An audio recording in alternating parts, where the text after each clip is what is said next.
Welcome to Rogue Voice, conversations that inspire and connect. I'm Tiffany Cooper. And I'm Jessica Gomez. People have a really complicated relationship with the police. I mean, whether you've had good interactions or bad, it doesn't really matter. I mean, in some ways, they are the external force that keeps us accountable to laws. And, that can be sometimes uncomfortable. Oh, absolutely. And in the wake of what's been going on in our society, this is the time to have those conversations. We got to deal with the elephant in the room. Don't you agree?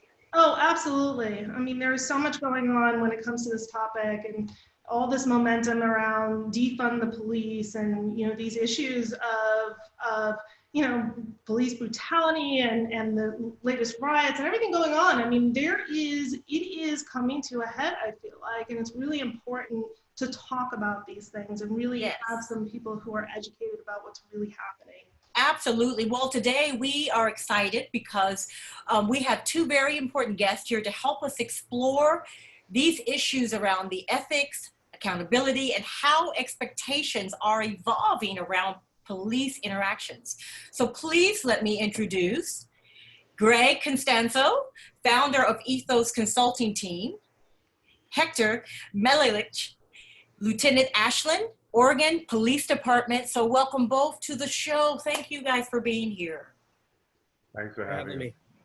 Yeah, really, thank you so much. I mean, this is, again, such an important thing. I know for me personally, I've been in situations where they've been uncomfortable with the police and, it's been a little bit, not sure how this is going to go. And then I've had some really positive interactions. I remember being a kid, so I spent a lot of my teenage years in New York. And I went to a full day concert, one of these things with, 200,000 people on Randall's Island, which is, you take a bridge to it, and it was just a big festival. And I went with, 10 to 15 people, and I lost everyone. This is before cell phones and everything else. And I was never able to find them, and got stranded in New York City on this island. And I remember sitting on the curb crying, and this police officer came up to me and he said, "Hey, can I check in on you? Is everything okay? What's happening?" And he happened to live not really far from where I lived at the time, and he actually drove me home. We went and changed out his car, and he drove me all the way home back to my house. And I'll never forget that. It was one of those things where, you're really scared and you need that support, and he was there and made me feel totally safe. Mm-hmm. So I kind of want to start with you, Greg, and can you give me a sense of what ETHOS Project is and what inspired you to start that? I'd be happy to answer that question. The ETHOS Project really started when I combined my military service. I served my country in the United States Army, and I've also served as a law enforcement officer for approximately 23 years. I would like to tell all your listeners that I absolutely love my job, and the people that I work with are some of the most fabulous people that our society has. But specifically the ETHOS Project, it stands for Ethics That Help Officers Succeed. About 10 years ago, I started realizing that we have very good young men and women coming into the field of policing, but somewhere in that journey of police work with society expectations, the different things that we see in our environment, our education, our training, there wasn't really an avenue built into our system from the academy all the way through our system that trained people with the correct tools to survive 21st century policing. So I recognized that we do a lot for physical courage. We spend almost, I would say 95% of our training time telling people and teaching them to react to physical situations, and we do a great job of doing that. But we spend very little time of actually teaching the psychological effect of what it means to integrate within our community. So I went back and got my master's degree, and then I found some very powerful leaders in Southern Oregon One of them was Corey Falls and Nate Sickler, and another one was Randy Sparacino and Scott Clausen and Eric Geyer. And they gave me the opportunity to bring the ETHOS project to their departments. And it was 5 years ago that we started this project. It's built on not only analytics, but it's built on a lot of the things that the military does inherently natural. We talk about leadership, we talk about ethics. It's built on a foundation of having difficult conversations. And over the 5 years, we have seen drastic results in morale, in perception, and I think it makes a healthier officer. And I would just like to say I'm really proud of Southern Oregon because we're doing something that is turning into something all over the state. I think we have 10 agencies now that are fully integrated into the ETHOS project. That's great. I mean, that's wonderful that, you know, you're offering this opportunity and training, like you said, from academy to like the system, and you're that go-between to teaches them. When you started out, was there any pushback at first? Like, we don't need this, we don't need training. And was everybody open to the idea of learning more? Not everyone was open to it, but I was very lucky that I found people I described as adaptive leaders. I call them transformational leaders. Okay. Randy Sparacino and Corey Falls and Nate Sickler combined, along with Eric Geyer, who's the director of the corrections department here, and Nate Gowie ran. Mm-hmm. They were open enough to they trusted me. And here's what I would like to say. The men and women who sat in my classes trusted me. I think that you can tell really quick within probably 5 or 10 minutes of meeting somebody. And they also got to meet my good friend who is a colonel in the military, who's trained Special Forces, Rangers, all types of people. And we started training everybody as leaders, because if you're a leader and you have moral courage based on a foundation of ethics, then that solves a lot of the problems that we actually see when we watch the news. And what we found is that is absent in a lot of different police agencies. So without the transformational courage that those leaders would have had to bring this to their agency, it is very hard to bring in outside people to start a foundational change like the ETHOS project is doing. Well, thank you for that. That's hopeful. I love that transformational, leader and change. So Hector, I want to shift gears and ask you, you have been on the law enforcement for about 25 years, is that correct? About almost over 27. Okay, 27. Okay, so I wanted to verify that. Can you tell us why you decided to become a police officer and what keeps you so engaged with the community? I never thought of becoming a police officer. And I was in the military, and we were sent to South Florida in response to Hurricane Andrew and the help effort there. Someone mentioned, hey, Hector, I think you might make a good cop. And it planted the seed, and I applied, and I got the job. And I was in a very good agency, and I was able to wear a lot of hats in 17 years in South Florida. So that was a great experience for me. And as far as staying engaged, I come from a background of poverty and single parent, and I was homeless at one time. So the experiences that I had in growing up in New York, and also a bit in Florida, I translate that into what I do now as a police officer, understanding that good people have bad days, and trying to solve problems, be a problem solver, and it's been very good for me. It's been a great career for me. Well, that's amazing. I mean, the fact that also you've all these experiences has actually helped you with your career, but also there's a relatability, right? You've been there. So when you are talking to someone who's been on the street, you have that accessibility. And I think accessibility is very important in this day and age, right? And compassion. I could empathize with a lot of what's going on. Mm-hmm. It's interesting that both of you have a military background and that you kind of refer to that training. And I've always thought, the military has been pretty interesting because they can take, lots of people from every different background and really build in those skills that, we need in the workforce and all around. So can you comment about was that background, do you feel like kind of kept you from maybe seeing some burnout? Because I would imagine in your line of business and being in that career, I mean, you're seeing, lots of things every day and having to deal with really difficult situations over and over and over again. I would imagine it's pretty tough not to feel burnt out a lot of the time. Right? I'll go ahead and answer that at the beginning. What my military experience taught me first and foremost is I do believe the military is light years ahead of policing when it comes to the emotional side of integration with the community.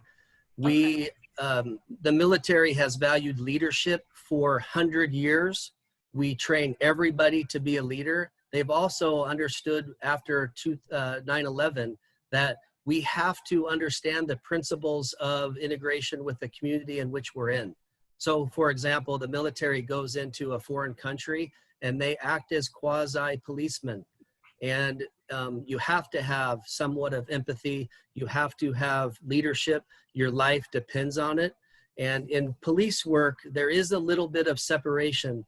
Leadership is only taught to about 10% or 20% of police officers.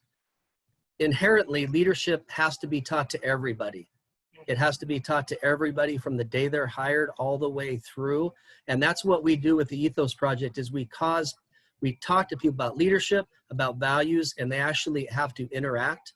My good friend said, we do the hard work that no one wants to do. So we have police officers talk about themselves, about their values, about what their community means to them. And I do believe that Sir Robert Peel is a real influential person in police work.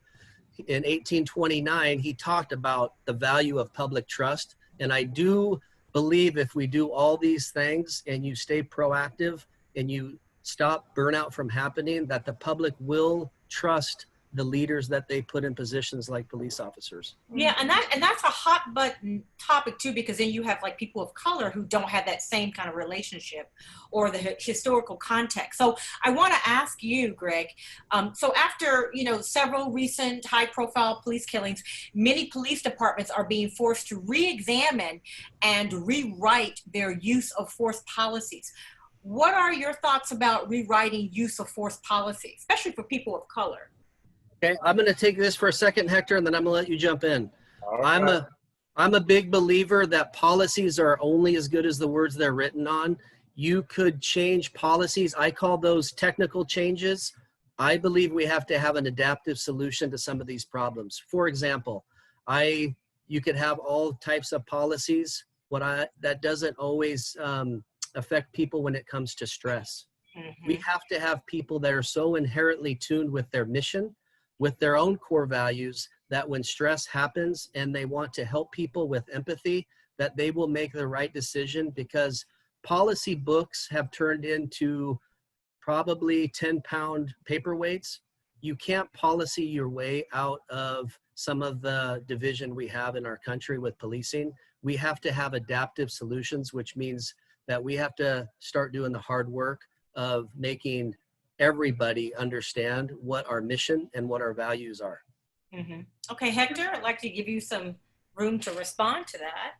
It is about training and it is about supervision. Okay,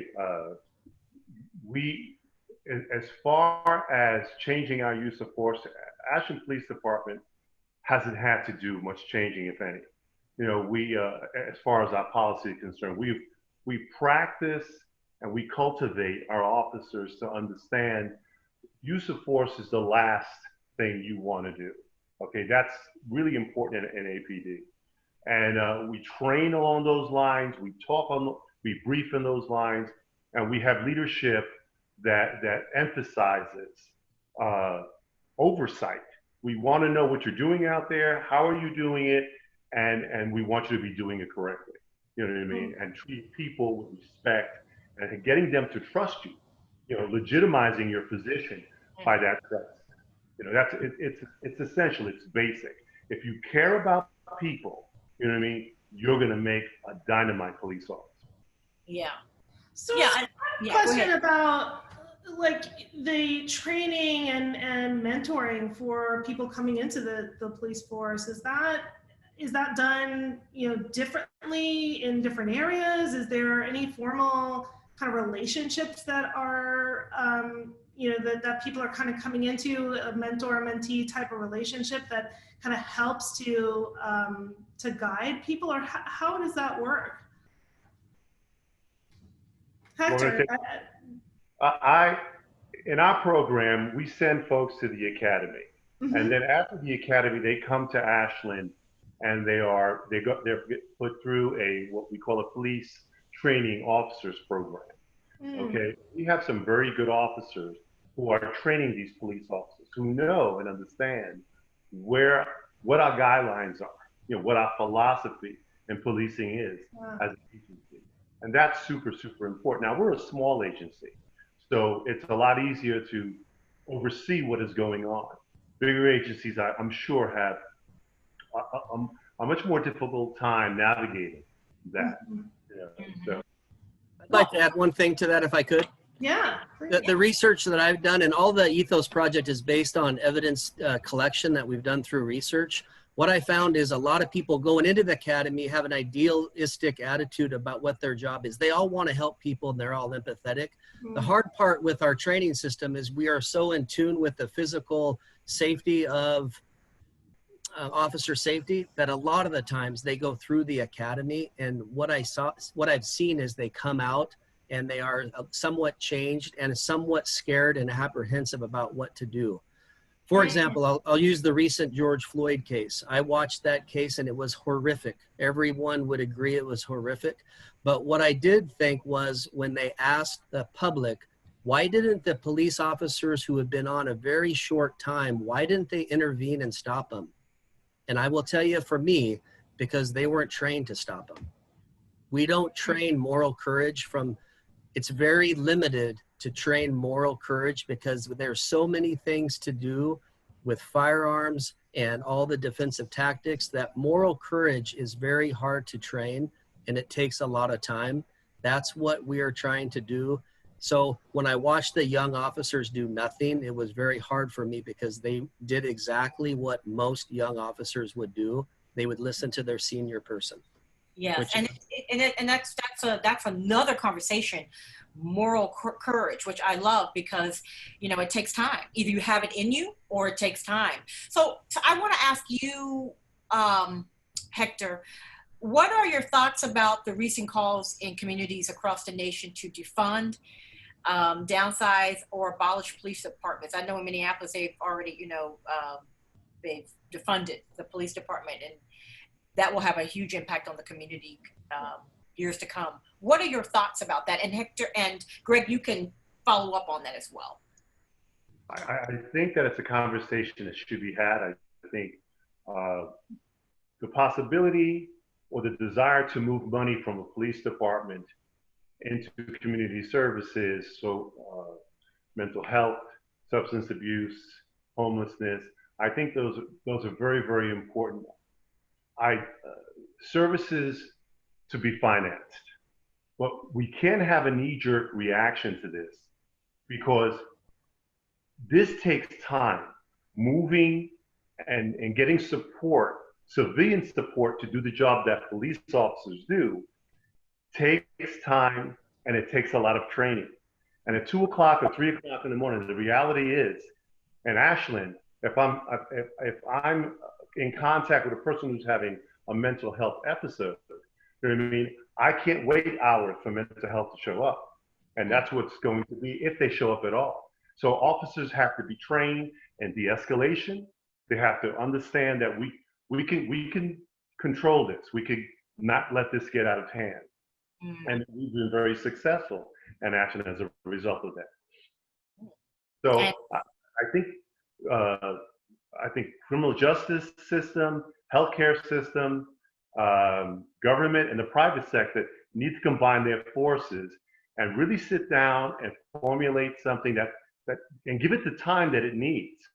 So if they're going to move monies away from the police department, make sure we know what we're doing and that we have a plan to do that. Okay, great. That is awesome. Right now we have two audience questions that I want to get in, because we could have another hour on this because it's so heavy to unpack. I'm going to give this to you, Greg.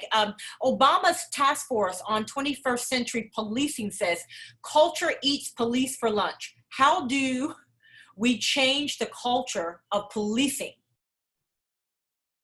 Well, I think you have to do it by having conversations that are difficult to have.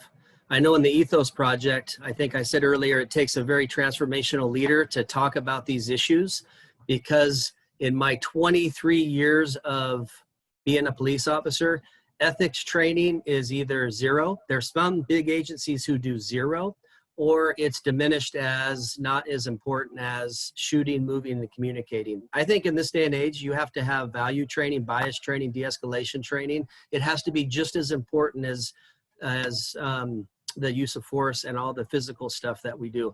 In order to change a culture, it takes hard work, it takes time, and we have to listen to what the public is telling us, and they're telling us in a not always nice way that they want us to change a little bit. We have to be open to doing that.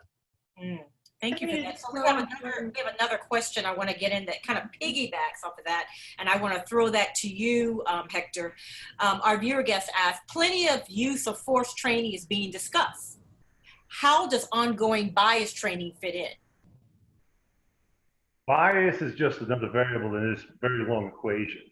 Okay, training in implicit bias, procedural justice, fair and impartial policing, ethics, all of that is super important. But the basic common denominator to all of this is to win the hearts of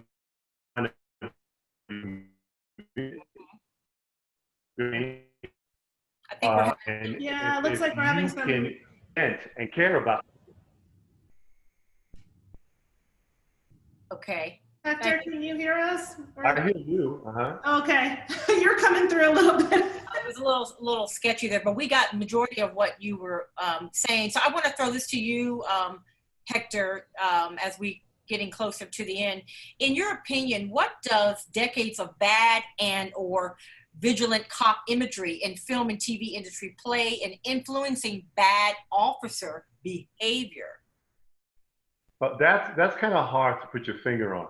I'm sure that exists, and I think it might be a little bit difficult to observe or see clearly. I know that maybe bad cop videos where you have a police officer in pursuit and it's just flying all over the city, busting up cars and going through buildings and what have you. I'm sure young men and women would, see that as something fun to do, and of course, police agencies want to discourage that sort of idea and emulating that bad cop or that sort of idea that that's what we do. My concern when it comes to these movies is that the public sees these movies and think that police officers are bad and are corrupt.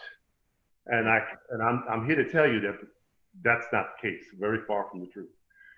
So we have incidences that unfortunately paint us all. You know what I mean? And that's some of the things that I would want to educate the public on.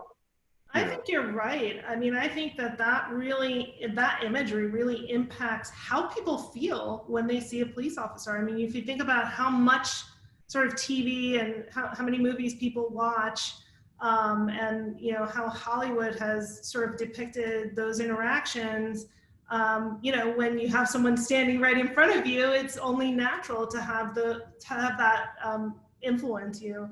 Greg, what are your thoughts about the public's expectations regarding police accountability and things like this? How do you think that's changing?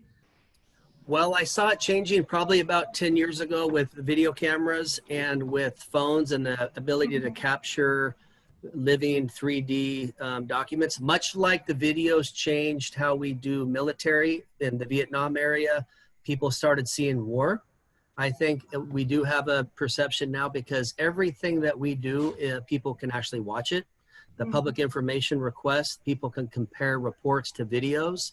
And I think it's probably the single biggest evolution of what the public expects because they're actually seeing for the first time probably what actually policing looks like in different areas of this country. Well, I want to piggyback off of that and throw this question to you, Greg, for our viewer. Is it possible to get the program like ETHOS into police academies? It seems like that is important. This is an important time to intervene and teach moral courage, like you mentioned before. It's a great time, but I will tell you this, it's the wrong audience. And here's why it's the wrong audience. Based on all our surveys, we've developed a low, medium, and high risk officer. We hire really good people who are sitting in the classroom who don't understand some of the concepts that we teach. Either the colonel or I teach because they haven't had any real life experience. The demographic of the ETHOS project is meant for police agencies that have a myriad of folks. And it's really meant for people who actually can understand some of the content because sometimes recruits, they're so new and idealistic, they don't understand how the assimilation process works from a good young officer into somebody who might become either deviant, lose their empathy, or lose their idealism to help people. So the academy is great, but the real place is in the agency where we can do the analytical assessment through our surveys and our other documents that we use to see the health of an agency, if that makes sense. So have you also gone to, I said, larger, cities that have an urban population and policing where this training is really needed in terms of population that may understand the concepts, but obviously needing this type of training? Yes, ma'am. We work in Clackamas County Sheriff's Office right now, which is 550 officers. Okay. Right now, we're in Douglas County, Klamath County, Jackson County, Medford PD, and we just talked to Ashland PD, I think, about 3 weeks ago to try to bring it to Ashland. And so we have done it in a rural area. We've done it up in the Portland area, and the feedback we got with the analytics. One thing I forgot to mention is we also work with 2 universities that validate our numbers. So we have tracked the analytics as we go. Oh, that's great. So you actually know how you're doing. Yeah, it seems like this kind of training is something that you need to have kind of implemented in a way that's delivered regularly, right? As policing kind of evolves, I mean, you can't let up a little bit, right? Is that you really need to continue to deliver that messaging. And I think that message of moral courage and the training around that is so important. Even, an everyday person that doesn't face those issues regularly. I mean, you hear about people kind of standing by as a child is being slapped or something going on, and people are really afraid of intervening and standing up. I want to add something before we run out of time. Just because on our panel, I will tell you that we need a lot of people like Hector as the leaders, because if you look at his resume, and I've personally worked with him and talked to people under his command, he is a rarity in police work. He has experience that just comes out of his pores. We are dealing with a loss of people like Hector that when they leave our industry, we never get them back. Yeah. And so we are in need of people that believe in this at the highest level of industries, because you can't learn leadership in 1 or 2 years. And we're having a lot of people enter this field, and they're promoting based on demographics at younger ages. And whether we like it or not, people like Hector and a lot of good people are leaving this industry because they're retiring or they're doing something else. So I want to say thanks, Hector, for everything that you do. Yeah, well, thank you, Hector. That is awesome. Both of you are just outstanding in what you do, and this has been amazing. So I want to thank you, Greg and Hector, for taking the time to speak with us on such important topics, timely, relevant topics. And I'm sure our listeners appreciated hearing both of your perspective just as much as Jessica and I. So remember to tune in to Rogue Voice online every Thursday at 4 p.m. Pacific Standard Time, and connect with us on our YouTube channel and Facebook, where you can send us a message or leave a comment. We want to hear from you. Next week, we're talking issues about racism, equity, and how we build a more inclusive community. So tune in, don't miss that one. Thank you, and we look forward to seeing you next time.